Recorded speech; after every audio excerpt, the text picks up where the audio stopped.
Edward Brown, host of the Best of Investing, here to remind you to tune in this week on Saturday at 8 p.m. Our guest is going to be William Lamb. You're not going to want to miss this show. That's the Best of Investing on Saturday at 8 p.m.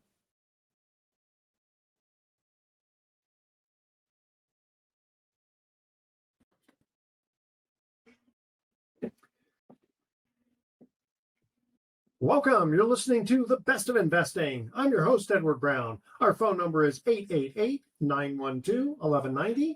Use that number to answer the trivia questions for a 5-pack tanning certificate given away during this show. And that certificate is not sponsored by the radio station, but by Tan Bella Tanning Salon with 2 locations in San Francisco and 1 in Marin. Today's trivia theme, since we're in football season, is the NFC. And we'll see how much our guest knows about that. Today, we do have a special guest, Scott Smith, and we call him Colorado's real estate maverick. I'm going to give a little brief background here. He makes home buying easy. Scott Smith is a seasoned real estate professional and the founder of You First Realty and You First Realty Infinity. With a deep understanding of the Colorado real estate market, Scott has built a reputation for delivering personalized service and leveraging the real estate technology to ensure his clients get the most out of their buying, selling, or investing experiences. His passion for helping people navigate the property market is evident in his commitment to providing up-to-date market insights and trends throughout ColoradoHomefinder.com, one of the most used real estate websites in Colorado. Scott is a firm believer in the accessibility of real estate as a means to change lives and build generational wealth. Hey, Scott, welcome to the Best of Investing. How are you? Hey, I'm really good, Ed. Just a point of clarification, I didn't actually found You First Realty. I own a franchise of You First Realty, which is You First Realty Infinity. Okay. You know what? I picked that off of I picked that off somewhere. So we'll just get that corrected. Okay. And what inspired you to become a real estate professional, and how did you get started in the industry? Yeah. So actually, my story dates back to 2004. I was working for a phone company, MCI, as a sales supervisor, and that company was going out of business, and I was looking for a new career.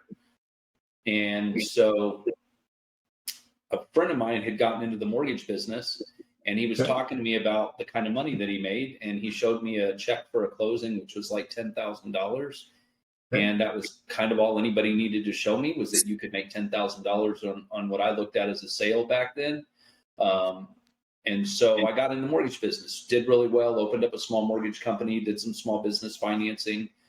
And then in 2008, 2009, along with millions of other people, basically lost everything I own, reset my life, got back into corporate America. And then in the end of 2017, a buddy of mine had started at Colorado Home Finder, which actually transitioned into You First Realty. He was their operations manager.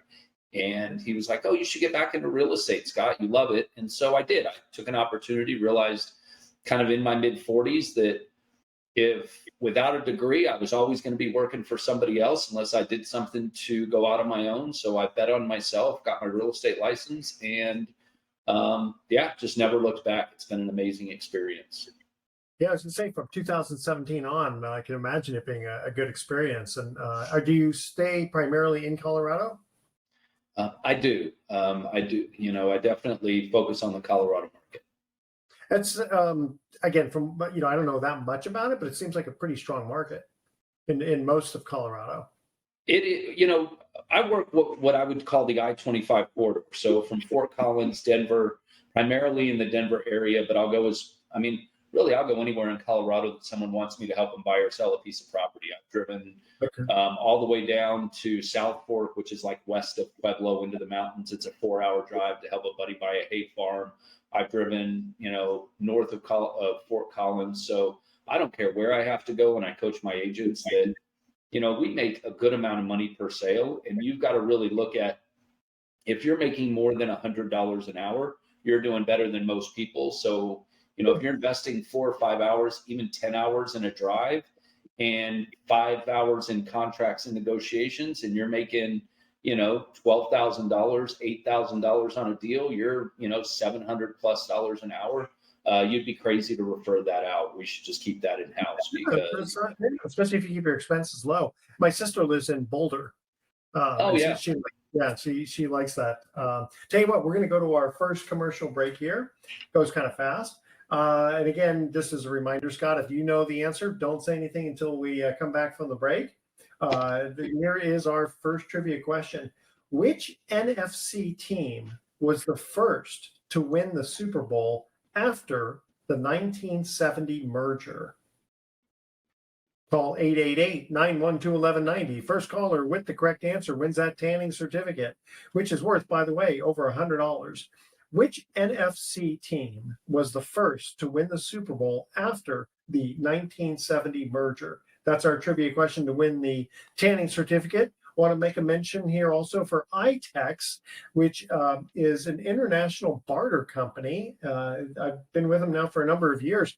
They do a lot of good business because it's no cash involved. You just use the barter to barter businesses or goods and service, other goods and services. Check them out, itex.com. They also have an itex.net as well. Okay, stay with us. You're listening to The Best of Investing. Don't touch that dial.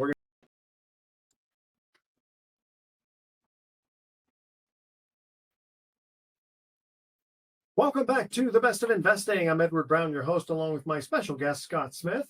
And our first trivia question about the NFC, since we're in football season. Which NFC team was the first to win the Super Bowl after the 1970 merger?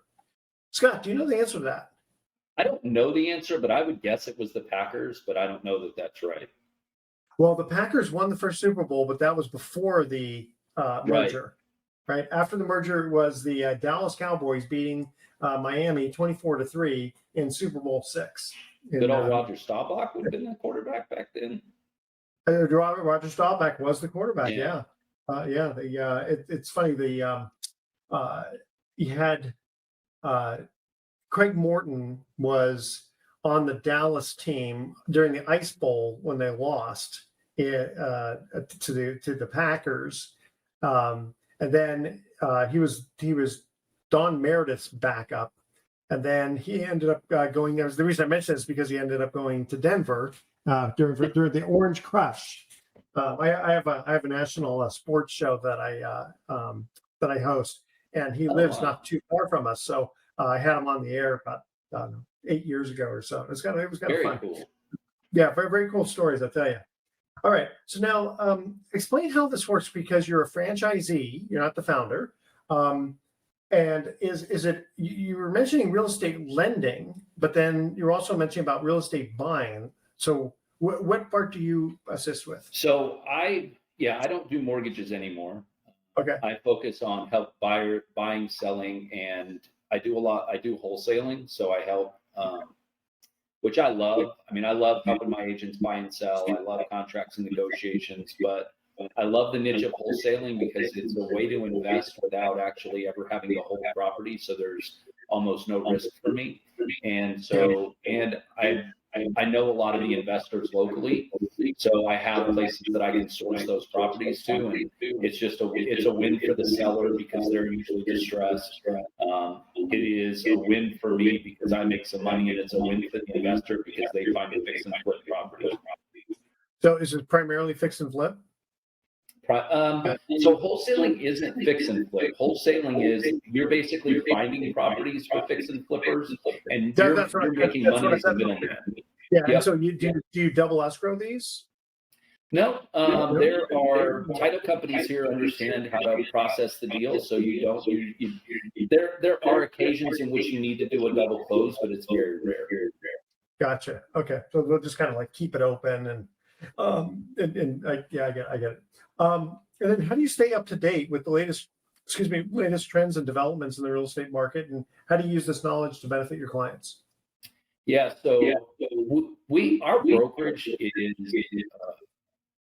unique in the fact that we spend a lot of time communicating with each other. So we run the corporate level, we run daily meetings. At my level, we run a couple of meetings a week.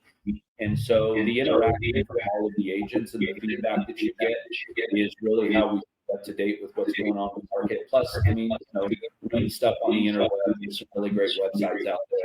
But really just communicating together as a group and sharing what we're seeing keeps you on the cutting edge of what's really going on in the market. And it's how, as a brokerage, we've been able to stay ahead of the game.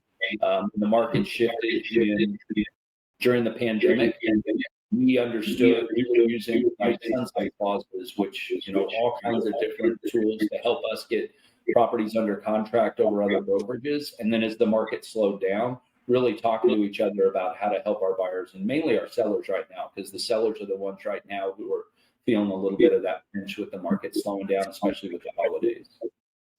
Yeah, the interesting thing is that the interest rates are high now, relatively speaking. So there's a lot less inventory coming on the market because those sellers are going to have to replace that mortgage that they have with another one. So are you seeing a slowdown in the market? So what's interesting is there's a perception that interest rates are high right now, but having been around real estate, I'm sure you have as well for a long period of time. Yeah. Rates are in the mid sixes. If you go back prior to all of the madness after 2008, that was a pretty good interest rate. Mid sixes was, a reasonable interest rate. We got very spoiled over the last probably 7 years with interest rates down very low. And now buyers are starting to get used to that higher interest rate because it's been that way for about a year. So people that are coming into the market are used to it. Yeah, I was thinking that's the thing is I was thinking more from a seller standpoint that if they're locked in at a low 2% rate or 3% rate, they can't replace that easily. You don't have like the recreational sellers that are just looking to, hey, I'm tired of my house. But a lot of times when people are traditionally selling a home, they're selling a house because they need to. Either it's out of size or they're moving or they need to move, they need to move the part of the city that they're in. So you're still getting listings. Inventory's been low for about 4 years, though. It's a little bit higher now than it's been. I mean, during the pandemic, prior to the pandemic, we were averaging probably 25,000 open properties on the MLS in Denver. At the low point in the pandemic, we were down to about 2,000. Right now, we're probably at 6,000 or 7,000. So we're still strongly in a seller's market, even though a lot of houses are sitting for a little bit longer. And a lot of that has to do with the time of year. But really, the cost of waiting, if you need to sell your house, you shouldn't wait because you don't know what interest rates are going to be a year from now, and you know what they are now, and you can always refinance. So, I mean, when you move, you got to move. You also don't know what the prices are going to do in the next 6 months, talking about recessions and all that. Okay, tell you what, we're going to go to our second commercial break here. We're talking the National Football League, the NFC is what we're looking at. What longtime NFL player and coach and NFC team owner also served as the NFC president? You have to go back a ways for this one. All right, call 888-912-1190. First caller with the correct answer wins that tanning certificate. Again, here's our trivia question about the NFC. What longtime NFL player and coach and NFC team owner also served as the NFC president? Stay with us. The Best of Investing will be right back. Don't touch that dial.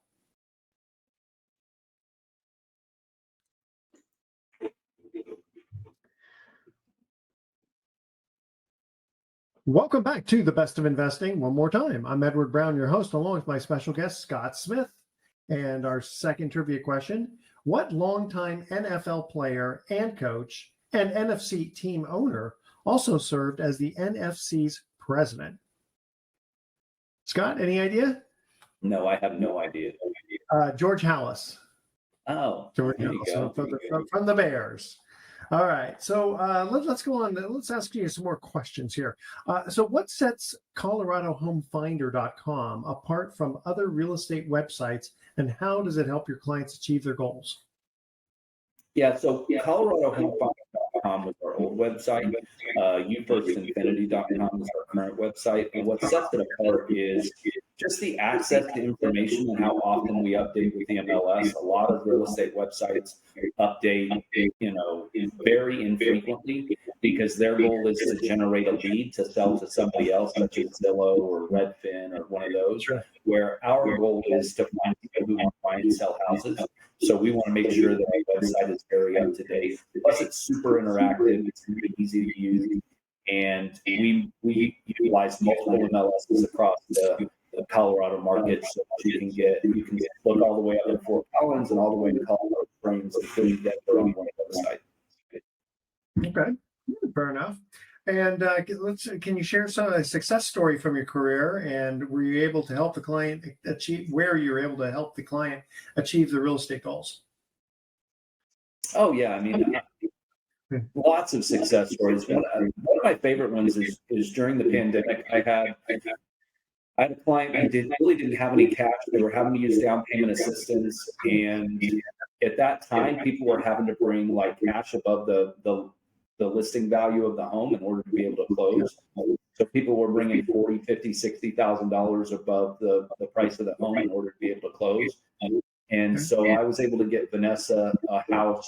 I wrote probably 30 offers for her across 4 months, and then used the holiday weekend when there were less people out shopping and was able to get her under contract and get her closed on a really nice house. And it was life-changing for her family. So it's one of my favorite stories, because when people hear I wrote 30 offers for these folks, they're like, wow, that's a lot of work. But at the end of the day, like I told you, if you break down the amount of money we make, it was all worth it. And I changed a family's life, which is absolutely amazing. Which is my favorite thing to do. Changing their life, it wasn't their home. It wasn't going to be their personal residence, right? They're because you're primarily dealing with people who are investors. No, this was somebody's personal residence. They had been renting their whole lives. It was their first home purchase. I mean, it was literally life changing for them. I mean, investor wise, there's some great success stories. I helped Jenny down in Colorado Springs. She had a foundation. She had an old house built in the 40s, and the main beam was cracked, and so she couldn't get anyone to buy it. And we were able to actually using a novation contract, which is basically a partnership between me and her. We're able to go find a retail buyer and get her able to sell her house, make some money, and be able to go to Chicago to finish her doctorate. So lots of success stories. I mean, I've done hundreds of real estate transactions. I feel like every one of them is a success story in one way, shape, or form. How many agents underneath you? 13. Okay. Okay, so you're acting as the broker. I am. Yeah. Okay, good. And how do you approach working with clients who have different needs and preferences, and how do you ensure that they are satisfied with your service? Yeah, I mean, that all starts and ends with listening, right? Just understanding what the client is looking for, and then making sure we're directing their search, and then also understanding what they're willing to sacrifice and what they're not willing to sacrifice. So sometimes clients say they want a big backyard, they want acres in the city. Well, that's not really a thing, right? You're not going to get acres in the city of Denver without having millions of dollars.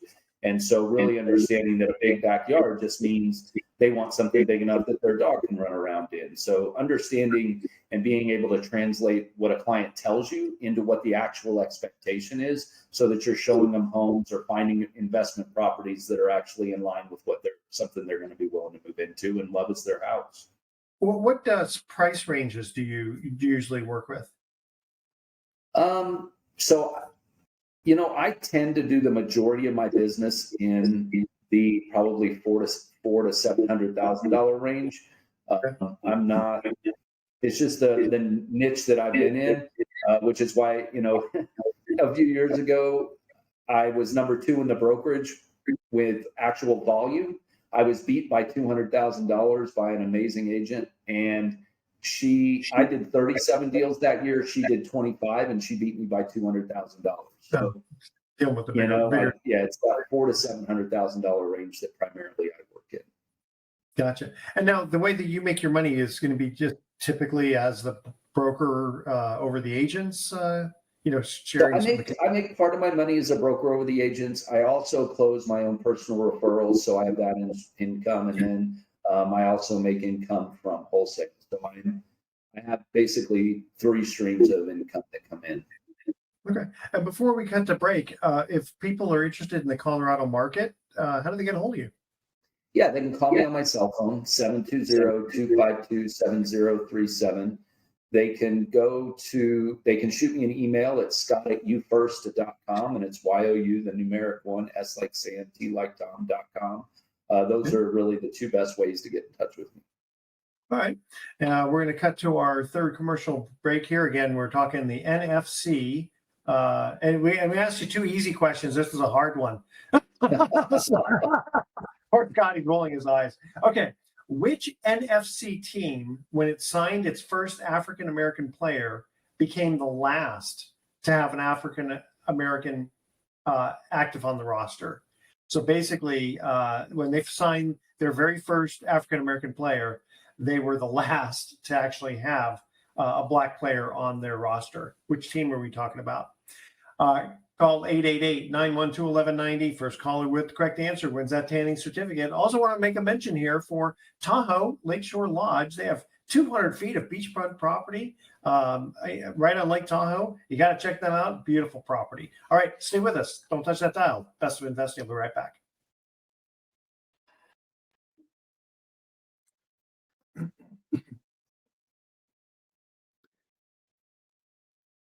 Welcome back to the Best of Investing. Edward Brown here along with Scott Smith. Our third trivia question is talking about the NFC, National Football League, the NFC division. Which NFC team, when it signed its first black player, became the last to have a black player active on the roster? So I'm going to guess the Rams. No, actually the Redskins. Close. Oh. Started with an R, so we'll give you half credit for that one. All right. So, Scott, let's see here. How do you balance your work as a real estate professional with your personal life? And what do you do to maintain a healthy work-life balance? So my perception on work-life balance is different than most people. I don't believe in it. I believe if you're trying to do something great, then you're going to have to dedicate more time to that. So the reason I picked real estate is I can work all of the hours, but I still have the flexibility to control my own schedule. So if I need to go do something with my daughter, I can do that. I think people want a work-life balance because they're not really as dedicated to success. And if you're trying to build a business, if you're trying to be an entrepreneur, you're going to have to sacrifice your personal life in order for your work life. It's just a reality until you make it. That's kind of interesting you say that, because it also seems like for people who are not quite happy with their job, they need a lot more balance. Like me, I love what I do. I love work. I can sit and watch it for hours. So I could, a little joke there. I really like what I do. So I can, because my profession is mostly real estate lending, and I love doing that. So I understand the real estate market, and I don't really have to worry about the balance, because the same thing. It's like I can kind of, work crazy hours if I want, or just take some time off. It works out pretty well. What advice would you give to someone who is just starting out in the real estate industry, and what qualities do you think are essential for success in this field? Yeah, I think that if you're just getting into real estate, the first thing you need to do is go through all of your social media, and you need to not blast out to everybody, but direct message everybody you know and say, hey, look, I'm in real estate now. I would love a referral to your friends or family, or if you want to buy or sell, and I will treat your friends and family like platinum, so that everybody knows what you do. And it's not one of those, open posts that everybody can see, and personalize it to each individual so that they know you're talking to them specifically. And the qualities are, I can teach the game, but I can't teach the hustle. Like, you have to be willing to absolutely grind when you're brand new. You've got to prospect like crazy. You've got to do everything possible when you're new in real estate, because most real estate agents fail, just like most mortgage professionals fail in the first couple of years, because of lack of leads and lack of support and lack of effort and not understanding where to do. So make sure you're willing to grind, find a great brokerage that'll support you, and find some type of lead source where when your sphere isn't able to provide you deals, you have a way to get other business. Okay. And how do you see the real estate market evolving in the coming years, and what opportunities do you see for investors and home buyers? Yeah, I mean, I see the real estate market kind of doing what it's done for the last 100 years. It's going to grow slowly. There's going to be some peaks. There's going to be some valleys. I think that if interest rates come down next year, you're going to see another selling and buying frenzy, because kind of like you talked about, as if interest rates come back down, all these people that have been waiting to sell are going to jump back in the market. I think that if interest rates go up, it's going to lower prices. Which is going to give people the opportunity to get it at a discount, and interest rates will come down the following year, and you'll see that selling and buying frenzy. So I think it's going to be good no matter what. And investors, there's just always opportunities.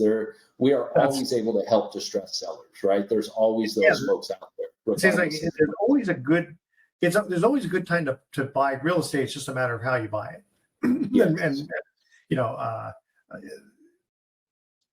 Because even if like you said, if the market's dropping, there's still going to be special deals that you can get.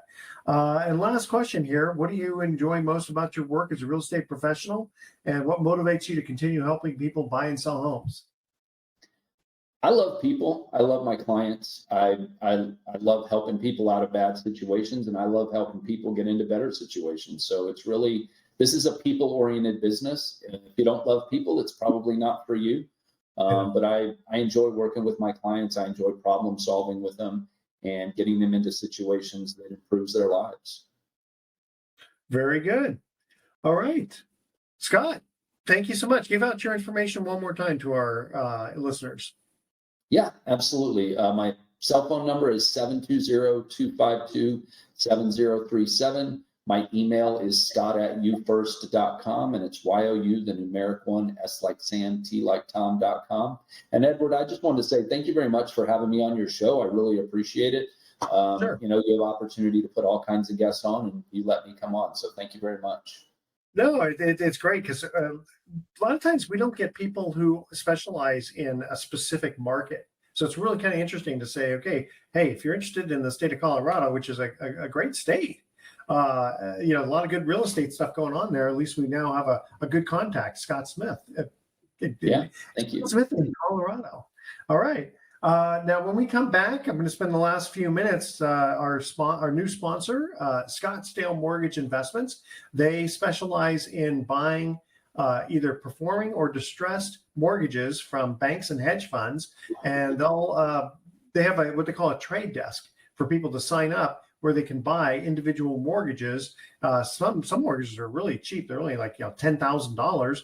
Other mortgages might be $500,000. So you want to check them out at Scottsdale Mortgage Investments and mortgageinvesting.com. All right, stay with us. You're listening to The Best of Investing. Don't touch that dial. We're going to be right back with some closing comments.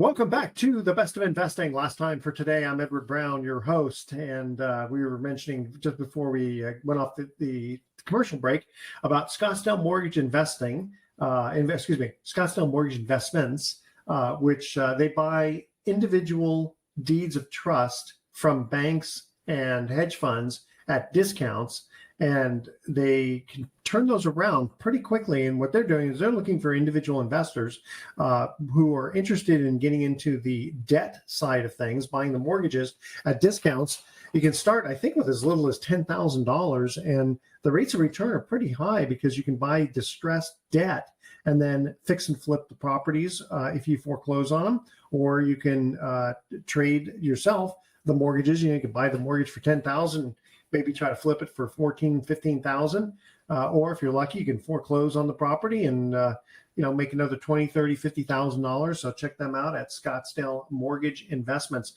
Also, I'm one of the managers of the Southwest Note Fund, and what we do is we buy discounted mortgages, just like I was just mentioning, and we have a fund.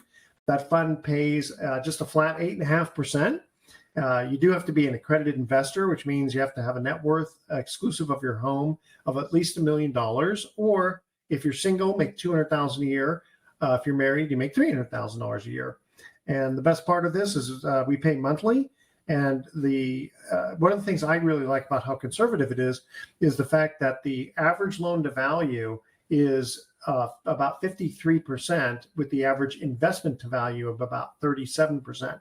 So, for example, if there's a house worth $100,000, the borrower only owes $53,000, and we bought that mortgage for $37,000. So, what we like to say is that everybody needs a place to live. And the average mortgage payment for these borrowers is less than $600 a month. So it's very rare that we even have a problem with the mortgages, because the investors. So every one of these is where somebody actually lives there. So they're all personal residences. I don't think there's any of them that are investors.